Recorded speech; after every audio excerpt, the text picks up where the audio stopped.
If you remember, I said that the great problem with conservatism is we have to have change. The issue is how you define what is acceptable and what is not.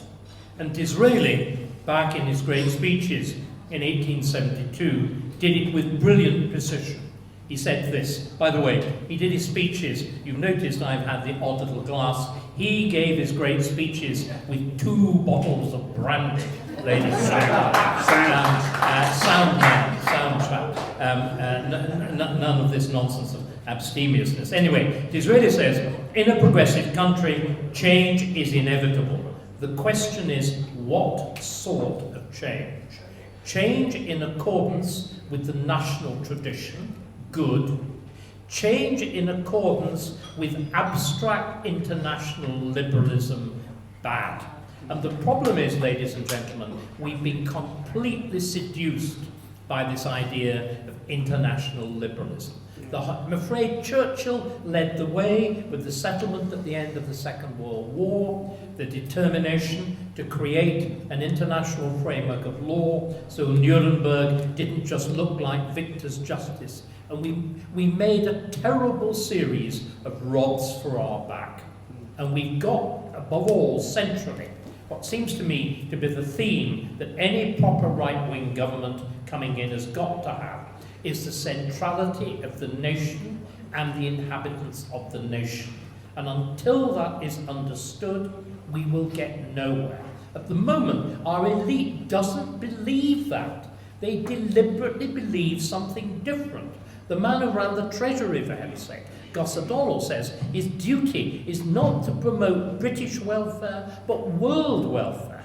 There is this complete madness that we have, as I said, with the legal system, it's even more extreme. I mentioned Tom Bingham already. In a great lecture in Australia, he actually defines the purpose of human rights law as follows. It's anti-democratic.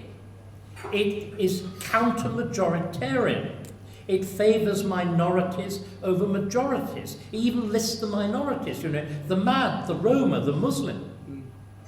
This is the extraordinary mess we've got ourselves into. And of course, the most ludicrous example is the Chagos Islands. Yeah. But equally, we do have help.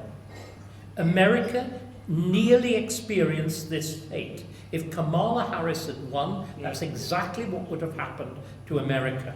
Because that is why J.D. Vance came over and uttered all those abusive remarks in Munich, which reduced the German chairman of the meeting to sort of blubbering tears. He was crying like a schoolchild. But what Vance said is the fundamental point.